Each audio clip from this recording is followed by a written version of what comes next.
and enjoy.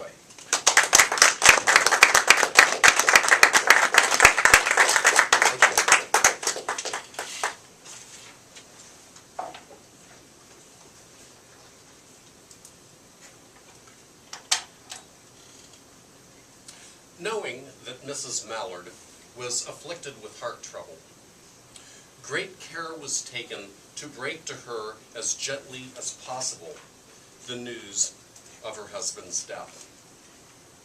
It was her sister Josephine who told her in broken sentences. Her husband's friend Richards was there too, near her.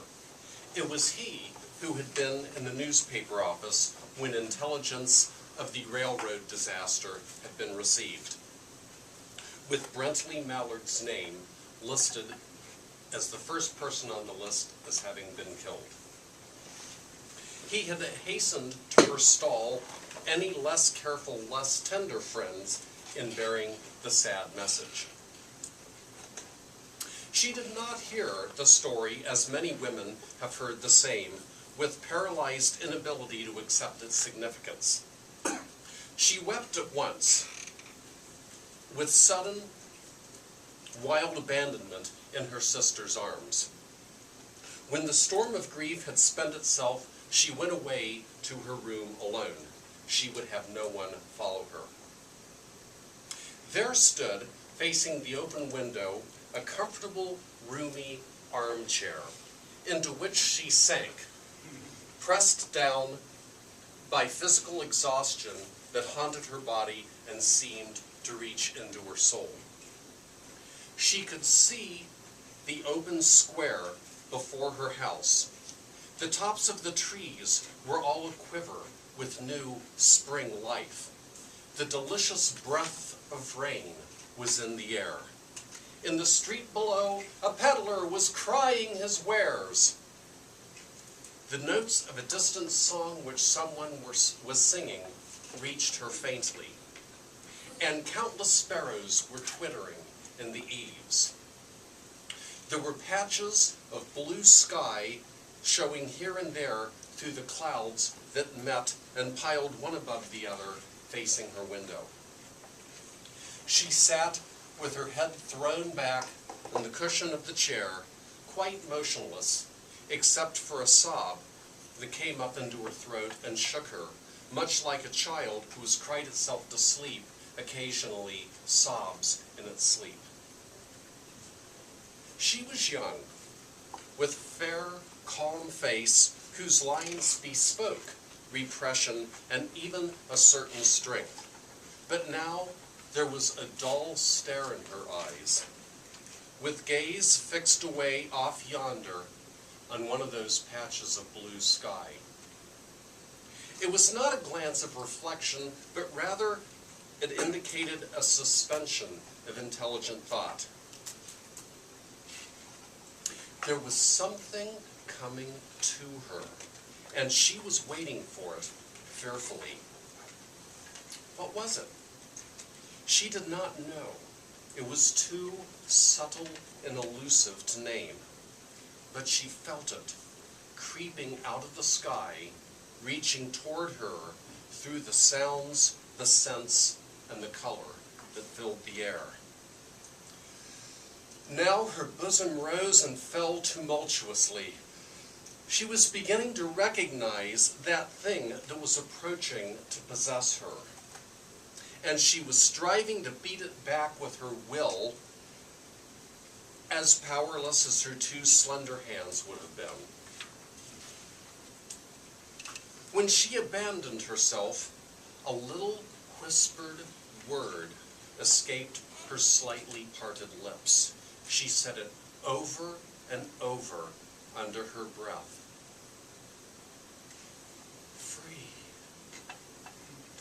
Free. Free. The vacant stare and the look of terror that followed it went from her eyes. Her eyes became keen and bright. Her pulse beat fast, and the coursing blood warmed and relaxed every inch of her body. She did not stop to ask if it were or were not a monstrous joy that held her. A clear and exalted perception enabled her to dismiss the suggestion as trivial.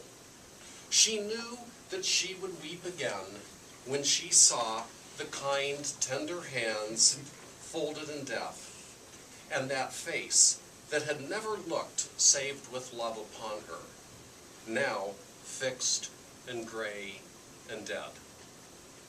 But she saw beyond that bitter moment, a long possession of years to come that would belong to her, absolutely.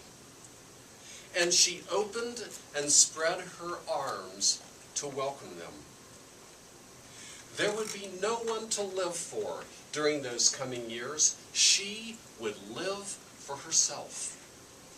There would be no powerful will bending hers in that blind persistence with which men and women believe they have a right to impose a private will upon a fellow creature. A kind intention or a cruel intention made the fact no less a crime as she looked upon it with that brief moment of illumination. And yet, she had loved him. Sometimes. Often she had not. But what did it matter? What could love, that unsolved mystery, count for in the face of possession of self-assurance that she suddenly recognized as the strongest impulse of her being?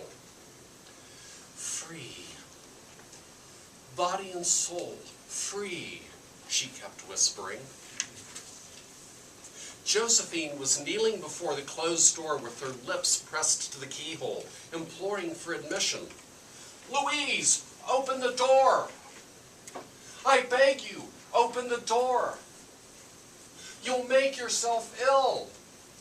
What are you doing in there? Go away! I'm not making myself ill." No, she was drinking in the very elixir of life through that open window. Her fancy was running riot along those days ahead of her. Spring days, summer days, all sorts of days that would be hers alone. She breathed a quick prayer that life might be long. Only yesterday she had thought with a shudder that life might be long. She rose at length and opened the door. There was a feverish triumph in her eyes, and she carried herself unwittingly like a goddess of victory. She clasped her sister's waist, and together they descended the stairs. Richards was waiting for her at the bottom. Someone was opening the front door with a latch key. It was Brentley Mallard who entered, a little travel-stained, composedly carrying his gripsack and umbrella. He had been far from the scene of the accident, and he did not even know that there had been one. He stood amazed at Josephine's piercing cry and Richard's quick motion to shield him from that sight. When the doctors came, they said that she had died of heart disease, of the joy that kills.